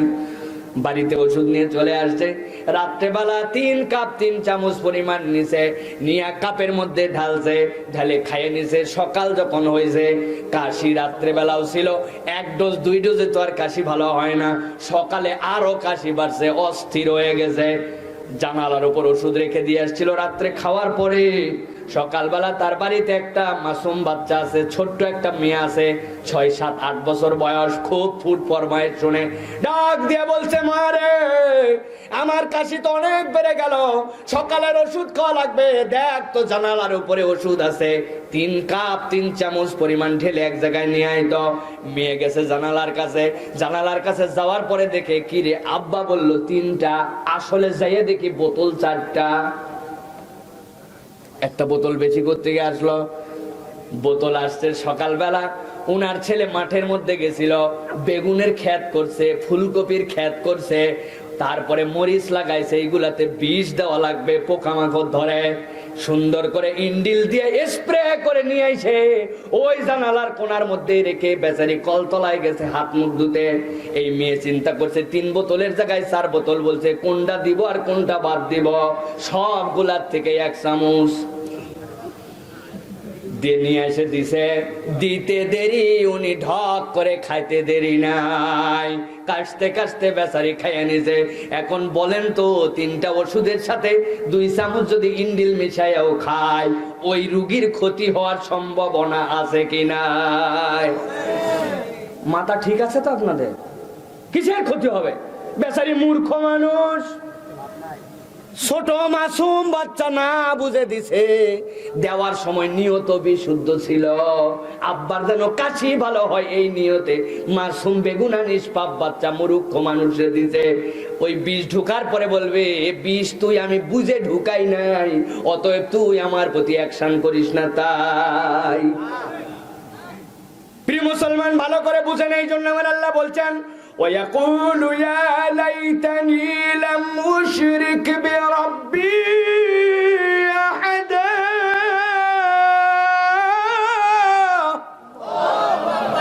ওই দিন, ওই কিয়ামতের দিনে যাওয়ার পরে আপনি আল্লাহর কাছে বলতে পারবেন না আল্লাহ আমি বুঝি নাই, অমুক হুজুর আমারে বলছিল এই জন্য মাজারে সিজদা দিতে গেছিলাম, তুমুক হুজুর বলছিল জন্য আমি গলার মধ্যে কবজ ঝুলাইছিলাম, আল্লাহ অমুক এই কথা বলছিল জন্য আমি এইভাবে একজন রে পীর সাহেবের কাছে আমি চলে গেছিলাম সন্তান নেওয়ার জন্য। আল্লাহ আমার দোষ নাই, ওই হুজুর আমারে নিছিল, তুমুক দোস্ত আমারে নিছিল। আল্লাহ বলবে কোনো সমস্যা নাই, দুইটারে এক দড়িতে এখন লটকানো হবে। এই জন্য প্রিয় মুসলমান, শিরক হচ্ছে সেই মামলা যেই মামলার মধ্যে কোনো জামিন নাই, যেই মামলার মধ্যে কোনো ভুল করছি শব্দ নাই, অথচ যেই বেশি আলোচনার যেই বিষয়টা আমাদের সবচেয়ে বেশি ভয়ঙ্কর, এই বিষয়ের আলোচনা এখন বাংলাদেশে প্রায় নাই, ঠিক কিনা? তাহলে ঈমান আমাদের জানার দরকার আছে কিনা ভাই? কত ছোটখাটো বিষয়ে যে আমরা ঈমান হারাই ফেলতেছি আমরা জানি না। বাসের মধ্যে একদিন যাচ্ছি, যাওয়ার পরে দেখি, এর আগেও বলেছে এক জায়গায়, এক ছেলে হাতের মধ্যে চুমা খায়। কি রে তুই হাতে চুমু খাস কেন? কয় হুজুর বলেন না, এই যে দেখতে পাচ্ছেন না হুজুর লাল সাদা সুতা, এটা আজমির শরীফ থেকে আমার এক ফ্রেন্ড গিয়েছিল নিয়ে এসে দিয়েছি, এইটা আমি এখন রক্ষা কবচ হিসেবে ব্যবহার করি। এইটাতে গিট দেওয়ার পরের থেকে বাবা আজমিরের আউলিয়া আমাকে নজরে নজরে রেখেছি। নাউজুবিল্লাহ বলতেছেন, অথচ এরকম ঈমান নিয়ে অনেক আপনার আমার ভাই ব্রাদার ঘুরতেছে, তাদেরকে বুঝাবে কে? আমি জিজ্ঞাসা করলাম, ভাই এইটা তোমার ঈমান কেমনে হলো? বলে কেন, উনি কি বড় ওলি নয়? আমি বলছি, আমি কি বলছি নাকি উনি বড় ওলি নয়? উনি তো এমন ওলি, ভারতবর্ষে যদি না আসতেন ওই সময়, তাহলে ইসলামের আলো আরো অনেক দেরি হইতো মানুষের মধ্যে ছড়াইতে। লাখ লাখ মানুষ শিরিক দিয়ে, পত্তলিকের পূজা ছেড়ে দিয়ে আল্লাহর সাথে ওসিলা মানছে, তাআব্বুদিয়া ইবাদতের ওসিলা ছেড়ে দিয়ে যেই মানুষগুলার ঈমান দিলেন, আজকে তার মাজার থেকে কিছু কিছু ভণ্ড লোকের কারণে লক্ষ লক্ষ মানুষের ঈমান নষ্ট হয়। প্রিয় মুসলমান, অনেক সময় বুঝি না আমরা, একটা উদাহরণ দিয়ে বুঝায় রাখি, মনে রাখবেন এইটা। বলে অমুক আউলিয়ার কাছে মান্নত দিলে কি সমস্যা, তুমুক মাজারে যদি একটু যাই দোয়া করে কি সমস্যা? আমরা তো বলি দোয়া করলে কোনো সমস্যা নাই। কবর জিয়ারত করা প্রত্যেক ইমানদারের জন্য একটা সুন্নাত। প্রতিদিন না হলেও 2-4 দিনের মধ্যে কবরের কাছে আমাদের যাওয়া উচিত, নিজেদের জন্য যাওয়া উচিত, কবর দেখে যেন মৃত্যুর কথা স্মরণ হয়। কবর জিয়ারত সুন্নাত। কবরে তো আপনি যাবেন, কিন্তু কি জন্য যাবেন? নেওয়ার জন্য না দেওয়ার জন্য? দেওয়ার জন্য যেতে হবে। কবরে যাবেন, আপনি যাওয়ার পরে আপনি জিয়ারত করবেন, আসসালামু আলাইকুম ইয়া আহলাল কুবুর, আসসালামু আলাইকুম ইয়া দিয়ার কুবুরিল মুমিনিন ওয়াল মুসলিমিন, আনতুম লানা সাবিকুন ওয়া নাহনু ইনশাআল্লাহ বিকুম লাহিকুন। নাও যদি পারেন বলবেন, তোমাদের উপরে শান্তি বর্ষিত হোক হে মুমিনদের গোরস্থানের অধিবাসীগণ, আমরাও তোমাদের সাথে কয়দিন পরে মিলিত হব, তোমরা আমাদের আগে এসেছো, আমরাও তোমাদের অনুগামী, আমার আল্লাহ তোমাদের প্রতি শান্তি বর্ষিত করো। এই রকম করে আপনি যদি আপনার মুমিন ভাই মুমিন বোনদের জন্য যদি গোরস্থানে দোয়া না করেন, আপনার আমার কপালে দোয়া নাও জুটতে পারে। অন্যের জন্য করতে হয় কিছু আগে। সুতরাং আমি যখন কোনো ভালো মানুষের কবরে গেছি, ওই কবরে যাওয়ার পরে আমি ওই গোরস্থানে তার জন্য দোয়া করতে গেছি। তা আপনি কেন গেছেন? বলে আমি গেছি এই জন্য আমার একটা চাকরি হয় না। ওই কবরস্থানের লোককে আপনার চাকরি দেয় নাকি? লা হাওলা ওয়ালা কুওয়াতা ইল্লা বিল্লাহ। বলেন কি উনি চাকরি দিবে কিভাবে? তো আপনি যে জায়গায় দেখলেন 49,050 টাকা 1 পয়সা মান্নত দিলেন, 2.5 কেজি আপনি ওইখানে মুরগি একটা মোরগ একটা নিয়ে যায় মান্নত দিলেন, ওইটা কি জন্য দিলেন? কয় ও তাহলে ব্যাখ্যাটা শুনেন। ওই যে আমি টাকা দিলাম, ওই যে আমি মোরগ দিলাম, ওই যে ওইখানে মান্নত দিলাম, এইটা কি এই জন্য দিছি নাকি উনি চাকরি দিবে? তো দিছেন কে? কই জন্য দিয়েছি, উনি আল্লাহর বড় একজন ওলি। ঠিকই তো আছে। ওই আল্লাহর ওলি ইবাদত করতে করতে আল্লাহর এমন প্রিয় হয়ে গেছে, এমন মাহবুব হয়ে গেছে, উনি আল্লাহর মধ্যে বিলীন হয়ে গেছে। উনার কাছে কোনো মান্যত দিলে উনি তো কিছুই দিতে পারে না, কিন্তু উনারে দিলে ওই আউলিয়ায়ে কেরাম খুশি হয়ে যায়। আর উনি খুশি হলে আল্লাহকে একটু বলে দেয়, আল্লাহ দেয়, কিন্তু বাবার খুশি হলে বাবা বলার দ্বারায় দেয়। এই জন্য আমি সেখানে মান্যত দেই। প্রিয় মুসলমান, ভালো করে ঈমান বুঝে নেন। এই ঈমান নিয়ে যদি আপনি আমি দুনিয়ায় চলি আর কবরে যাই, নিশ্চিত থাকতে পারেন আপনার আমার হাসর নাসর আবু জেহেলের সাথেই হবে। দলিল কি? আন্দাজে ঠিক বললে হবে নাকি? আমি নামাজ পড়ি, রোজা রাখি, আল্লাহর ওলিকে মহব্বত করি, উনি দিতে পারে না তাও তো বলছি, উনারে দেয় উনি খুশি হয়, উনি আল্লাহরে বলে দেয়, ওই ওসিলাই দিয়ে তো আল্লাহ দেয়, ওটা খালি ভায়া মাধ্যম মাত্র। আবু জেহেল, উতবা, শাইবা এই একই কথা যখন লাতুজ্জামানাতের ব্যাপারে বলেছিল, আমার আল্লাহ আয়াতে কারিমা নাজিল করেছেন। ওই মানুষগুলা যখন তাদের কাছে যায়, কেন তাদের কাছে যায়? আল্লাহ বললেন, লিয়াতাকাররাবুনা ইলাল্লাহি যুলফা। লাতুজ্জামানাত দুনিয়ার বুকে তোমাদেরকে কিছুই দিতে পারে না, তবে তাদের কাছে যায় আর তাদের কাছে এই জন্য দেয় যে তাদেরকে দিলে তারা খুশি হয়, তারা আল্লাহর একটু নিকটবর্তী আমাদেরকে বানিয়ে দেয়। এই জন্যই তাদের কাছে আমরা এই মান্যত দেই। আল্লাহ বলছেন, ওয়াহুম মুশরিকুন। হাজার কোটি বার আল্লাহ খালিক, আল্লাহ মালিক, আল্লাহ জীবনদাতা, আল্লাহ মরণদাতা এইগুলা বলুক না কেন, কিন্তু এই ওসিলাই তাআব্বুদিয়া যদি হয়, যেই ওসিলা আল্লাহ আর বান্দার মধ্যে ইবাদতের মধ্যে ভায়া যদি বানান, তাহলে আপনার ঈমান হয় নাই, ওই ঈমান আবু জেহেলেরও ওই রকম ভাবে ছিল। ঠিক কি না? এই জন্য প্রিয় মুসলমান, ভালো করে ঈমান বুঝে নেন। ওই দিন যাওয়ার পরে সবচেয়ে বড় আফসোস এইটা, ওয়াকুলু ইয়া লাইতানি লাম উশরিক বিরাব্বি আহাদা। আয় রব্বুল আমিন, আজকে সব কিছু থেকে বেঁচে যাইতাম যদি আমরা মুশরিক না হয়ে আসতাম। অতএব শিরিক কাতে হয়, কেমনে ঈমান চলে যায়, জবান দিয়ে ঈমান কেমনে চলে যায়, কথা ঈমান হারায় যায়, এই বিষয়ে আপনার আমার বেশি বেশি জ্ঞান অর্জন করার, দীক্ষা নেওয়ার দরকার আছে কি নাই? কোথায় যাচ্ছেন বাবা? বলছে, বাবা আল্লাহ রসুলের নামে আমি একটু ঢাকার দিকে রওনা হয়েছি। যান বাবা, আল্লাহ রসুল আপনার নিরাপদে নিয়ে আসুক। ওরে দোয়া মুরব্বীর আর তার দোয়ার প্রতি উত্তর, দুইজন কি পাক্কা ইমানদার দুই মুসলমান দোয়া বিনিময় করলো। আল্লাহ রসুলের নামে উনি যাচ্ছে ঢাকা, আরেকজন আবার দোয়ার বদৌলতে দিল, আল্লাহ রসুল তোরে নিরাপদে নিয়ে আসুক। মুত্তাকি মুমিন দুইজন আছে না ভাই এরকম? যেখানে আল্লাহ রসুল নিষেধ করেছেন, ফাকাত ওয়াল্লাহ, ফাকাত ইসমুল্লাহ, কেবলমাত্র আল্লাহর নাম, ওখানে রসুল চলবে না। রসুল আমাদের মহব্বতের জায়গায় আছেন, সেটা ভিন্ন, কিন্তু যখন আপনি চলবেন, বলবেন, তাওয়াক্কুল করবেন, বাস আল্লাহ। ঠিক কিনা? না আপনি এই কথা যদি বলে বসেন, সব মানুষজন তো এরকম অহরহ বলতেছে, মহিলারা তো আরো, মানে শিরিকের ফ্যাক্টরি হচ্ছে আমাদের মেয়েরা। এখন কেউ কিছু একটু বুঝালেই হয়েছে, দৌড় লাগালো এইদিকে, তাই না? আমাদেরকে খুব সাবধান করতে হবে প্রিয় ভাইরা। শিরকের আলোচনা আলাদা করে বিষয়বস্তু নির্বাচন করে দিবেন। এরপরে প্রত্যেক বছর তো গতানুগতিক মাহফিল হচ্ছে যে হুজুর আগামী বছর যে আলোচক আসবেন 1 মাস 2 মাস আগে যখন দাওয়াত দিবেন, পোস্টারে উল্লেখ করে দিবেন যে এই হুজুর এই বিষয়ের উপরে কথা বলবেন। তাহলে এলোপাথারি হবে না।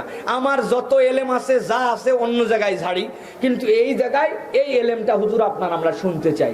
আমরা মনোযোগী শ্রোতা, আপনি যেরকম করে বলেন গল্প গুজব লাগবে না, কিন্তু আপনার একটা আলোচক বিষয় দিয়ে এই বিষয়টা এই বছর বুঝে নিলাম, বাহ আলহামদুলিল্লাহ, আমরা তাহলে উপকারিত হলাম, আরেক বছর আরেকটা শুনলাম, এরকম করে শুনলে পারবে। তাছাড়া গড় পর্তা পাতারা হুজুরের দাওয়াত দিচ্ছেন, আমি 1-1.5 ঘন্টা কোন রকম কাটায় দিতে পারলেই পয়সা টয়সা নিয়ে চলে গেলাম, এরকম। আল্লাহ রাব্বুল আমিন এরপরে বলছেন, দুনিয়ার মানুষ ওই জীবনে যাওয়ার পরে আরেকটা আফসোস তোমার জীবনে, এখান থেকে বেঁচে থাকতে হবে। ভালো করে গভীর মনোযোগ দেন। আল্লাহ রাব্বুল আমিন বলছেন, ইন্না আনজারনাকুম আযাবান করিবা ইয়াওমা ইয়ানজুরুল মারউ মা কদ্দামাত ইয়াদাহু ওয়া ইয়াকুলুল কাফিরু ইয়া লাইতানি কুনতু তুরাবা। আবার আল্লাহ বলছেন, ইন্না আনজারনাকুম আযাবান করিবা, ওই দিন যখন বান্দার সামনে সন্নিকটে আল্লাহর আযাব যখন পরিস্ফুট হয়ে যাবে, বিচারের ময়দান থেকে দেখতে পাচ্ছে আমার যাওয়া কোন দিকে।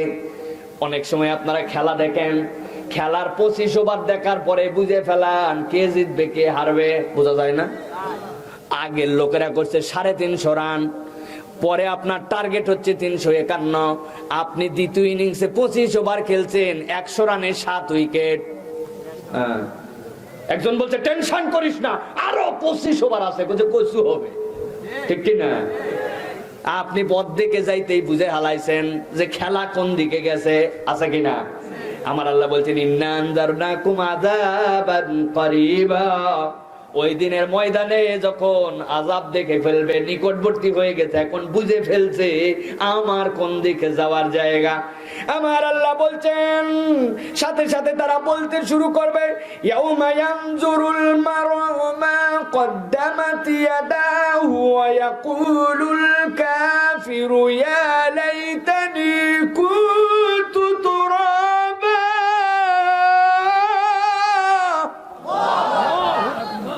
আল্লাহ বলছেন ওই আযাব সন্নিকটে আসার মুহূর্তে যারা কাফের হবে, যারা দুনিয়ার বুকে আল্লাহ রাব্বুল আমিনকে স্বীকার করে নাই, স্বেচ্ছাচারী জীবন চালিয়েছিল, ইয়ানজুরুল মার'উ মা কদ্দামাত ইয়াদা, হাতের মধ্যে পেয়ে গেছে, দেখে ফেলছে আমার কি কি চালান, আমার কি কি আমি মালিক, দেখে ফেলছে সে হাতের মধ্যে যেই না দেখছে, আল্লাহ বলছেন সাথে সাথে চিৎকার করে বলতে শুরু করবে ইয়াকুলুল কাফিরু ইয়া লাইতানি কুনতু তুরাবা।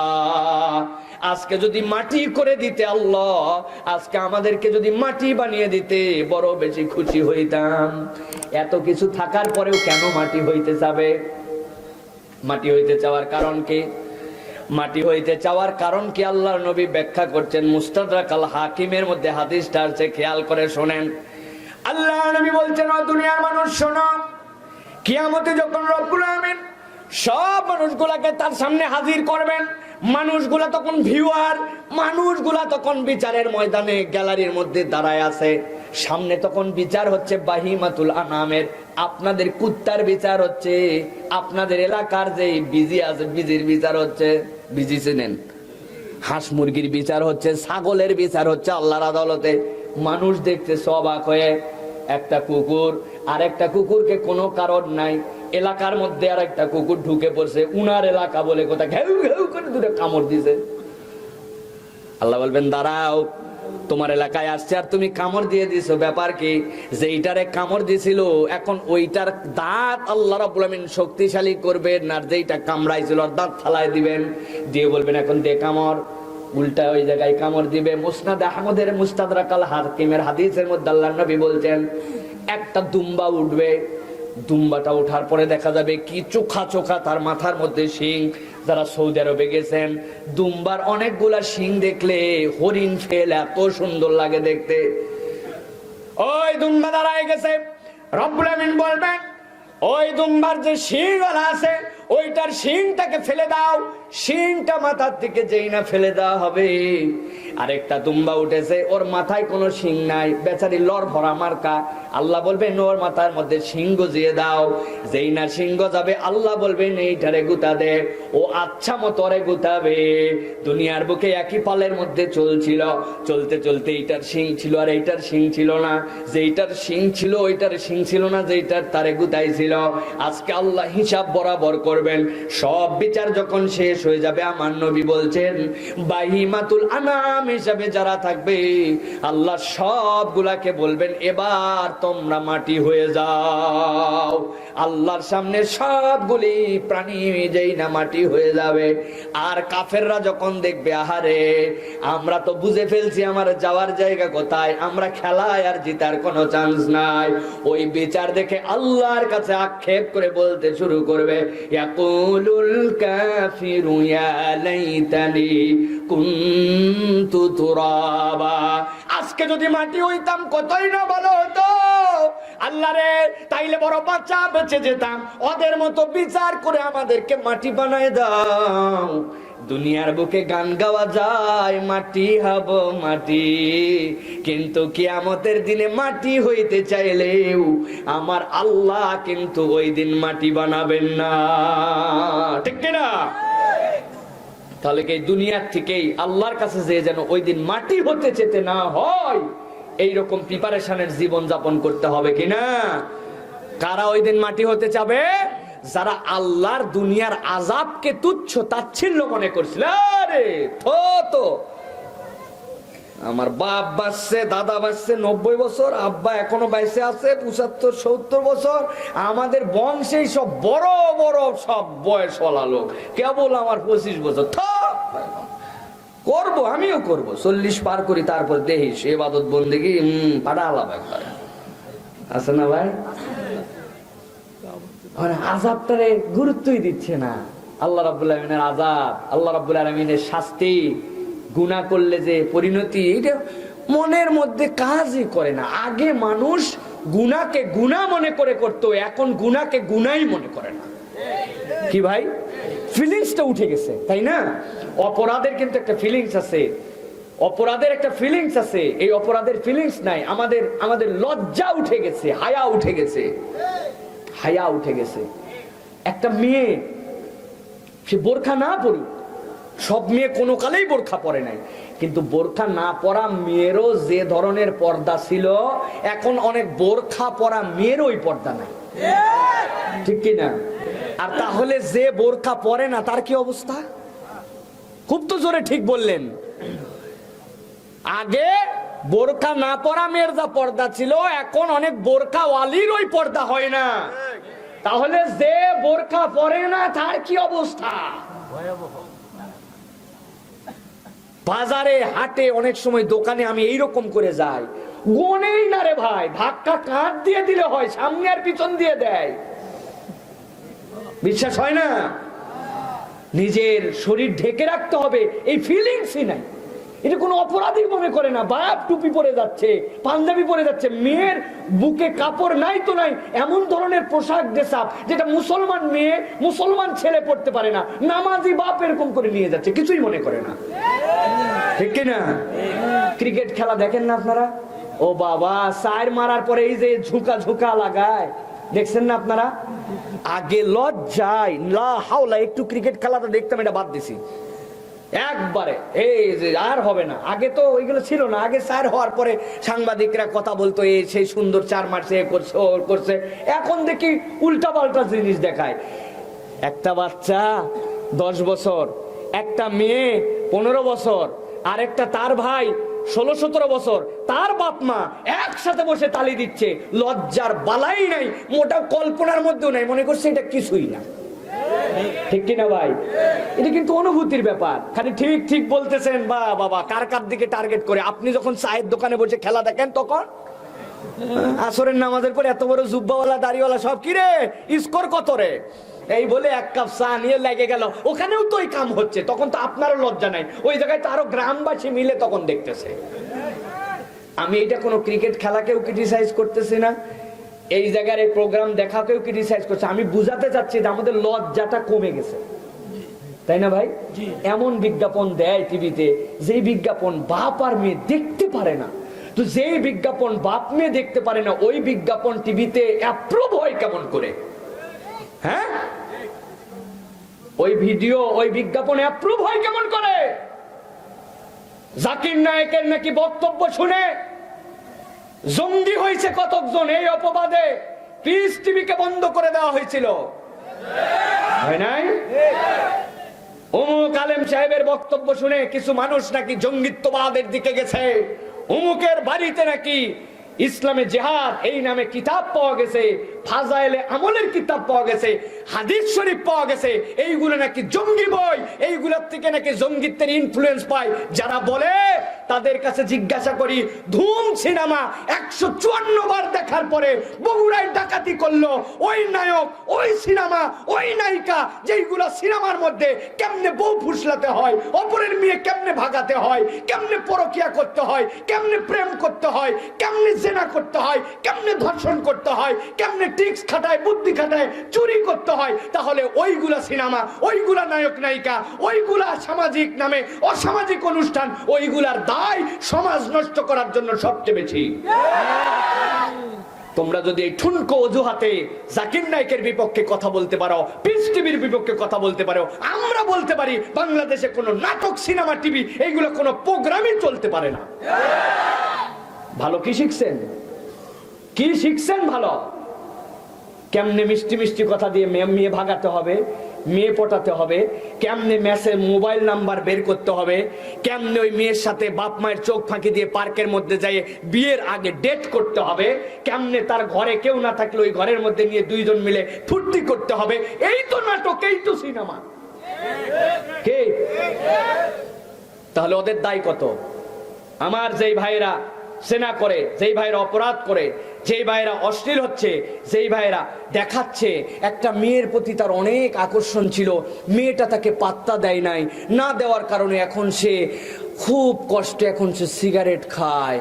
ও শিখছে যে আমিও কোনো একটা মেয়ের পিছনে ঘুরলাম, ওই মেয়ে পাত্তা দেয় না, অতএব আমার ওই সিনেমা নাটক থেকে আমিও শিখছি সিগারেট খেতে হবে।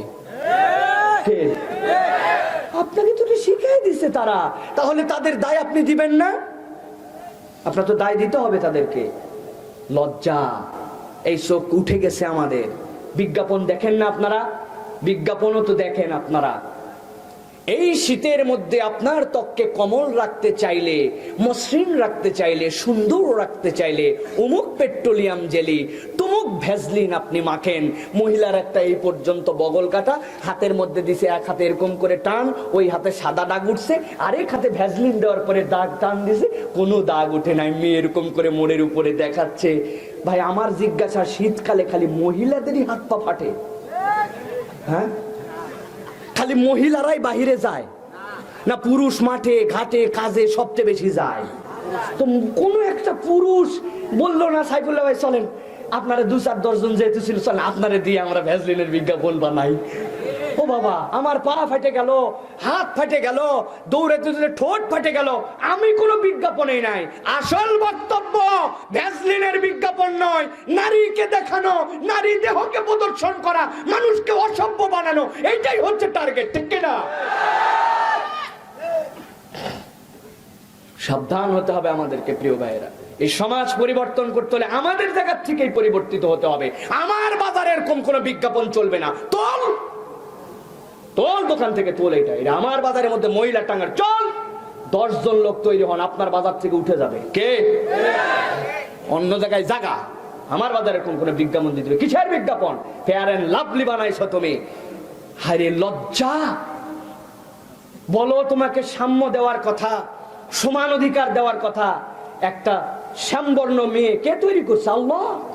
শ্যামবর্ণ মেয়ে, তার কোনো দাম নাই। আপনার গ্লো লাগবে, উজ্জ্বলতা লাগবে। আপনি কি বুঝাতে চান? আপনি বুঝাতে চান ফর্সার দাম আছে, কালো যেগুলো শ্যামলা এইগুলা মেয়ের সামাজিক কোনো মর্যাদা নাই। আপনি আবার বলতেছেন আমরা সামাজিক আন্দোলন করতেছি, নারীবাদী আন্দোলন করতেছি। আপনি নিজেও বুঝেন না যে আপনি কত বড় ডবল স্ট্যান্ডার্ড নিয়ে ঘুরতেছেন, ঠিক না? লজ্জা, শ্যাম। সবার মেয়ে কি ফর্সা টকটকা? ওই ক্রিম মাখলে ওরকম ফর্সা হবে? মিথ্যা বিজ্ঞাপন ওখানে দেয়, তারপরেও কেউ কিছু বলে না কেন? ওরা তো ডাইরেক্ট প্রতারক।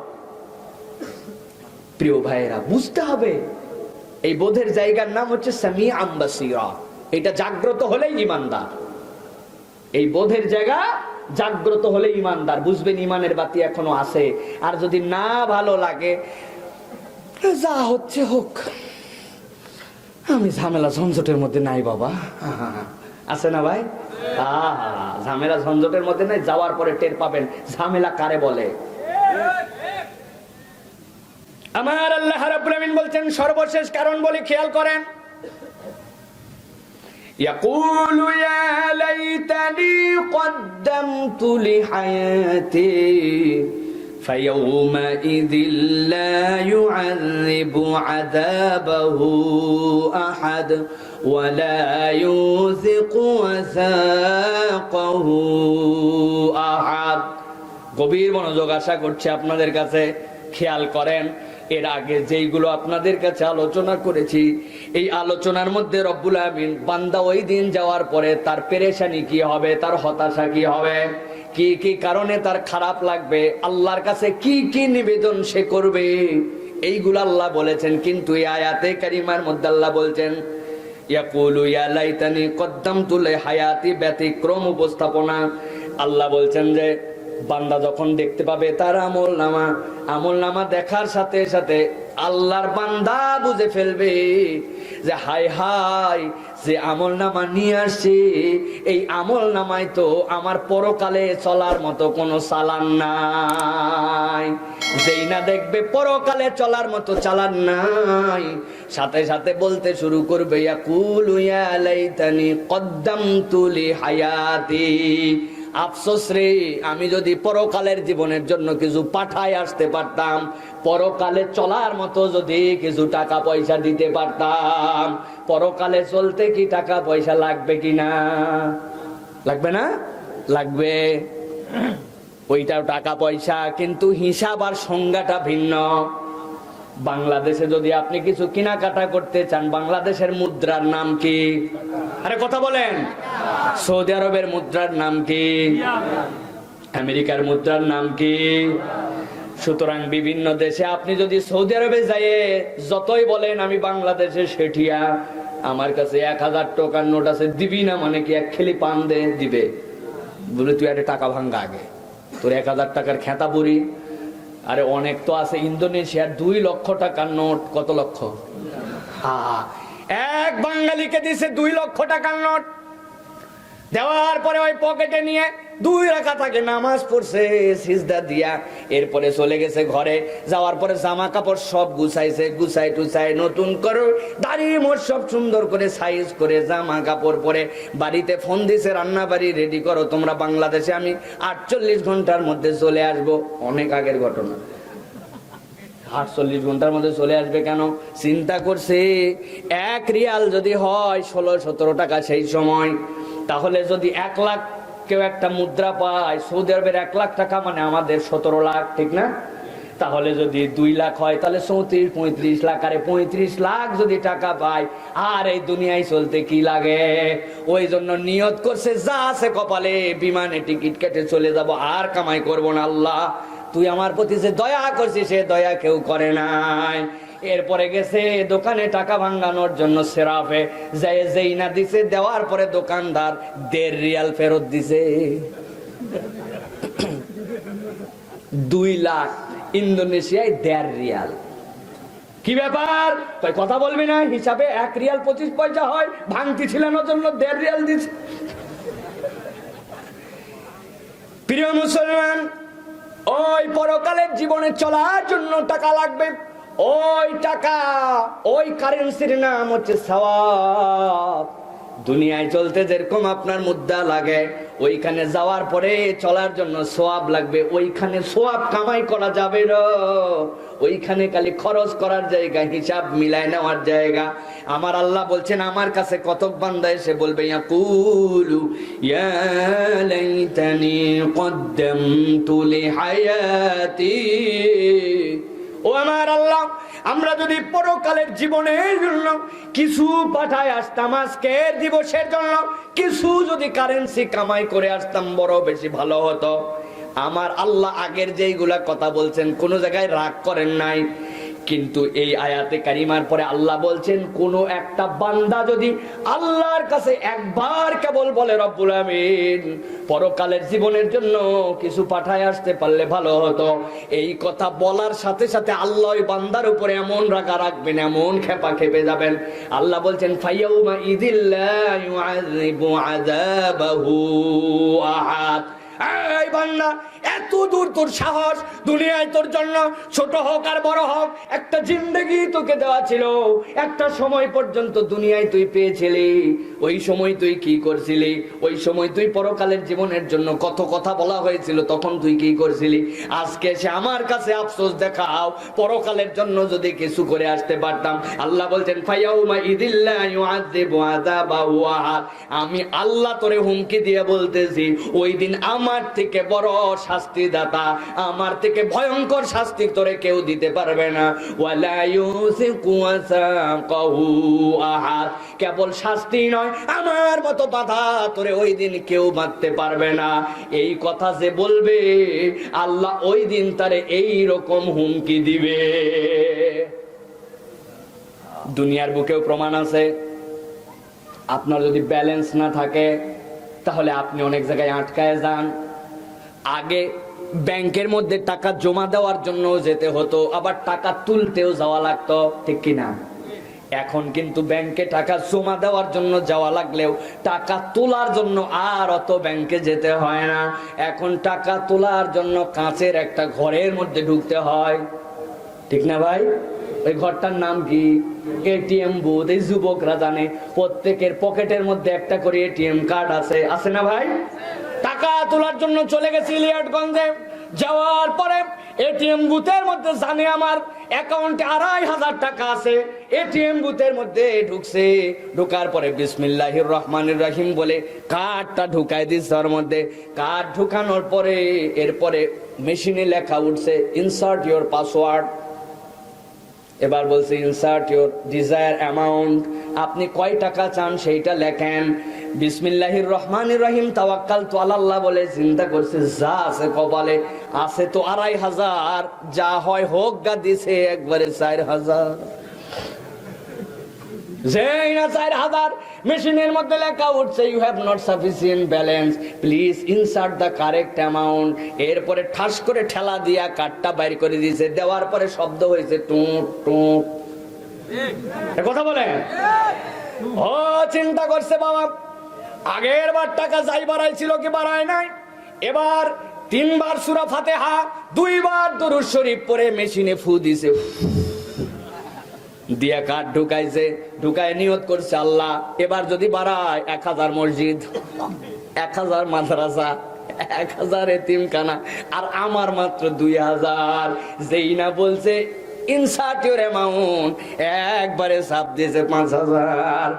আগের বার কার্ড ঠেলে বের করছিল, কিন্তু এখন মেশিন বুঝবে এই ব্যক্তিটা আসলেও হয়তো বা এই কার্ড হোল্ডারের মালিক নয়, অপর লোক ধান্দা করতেছে। অতএব আগে কার্ড বের হলেও দ্বিতীয়বার আর কার্ডও বাড়াবে না, মেশিন এবার কার্ডও খেয়ে ফেলবে, ঠিক না? দুনিয়াও ধরা খেতে হয়। আমার আল্লাহ বলছেন যেই মানুষগুলো এই দিন বলবে ইয়াকুলু ইয়া লাইতানি কদ্দামতু লিহায়াতি,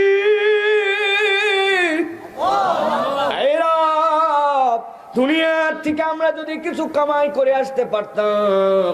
আল্লাহ বলছেন এই কথা যারা ওই দিন বলবে ব্যালেন্স নাই কেন, এটাও একটা অপরাধ। আল্লাহ ওই বান্দাগুলাকে তৎক্ষণাৎ শাস্তি দিয়ে খেয়ে ফেলবেন।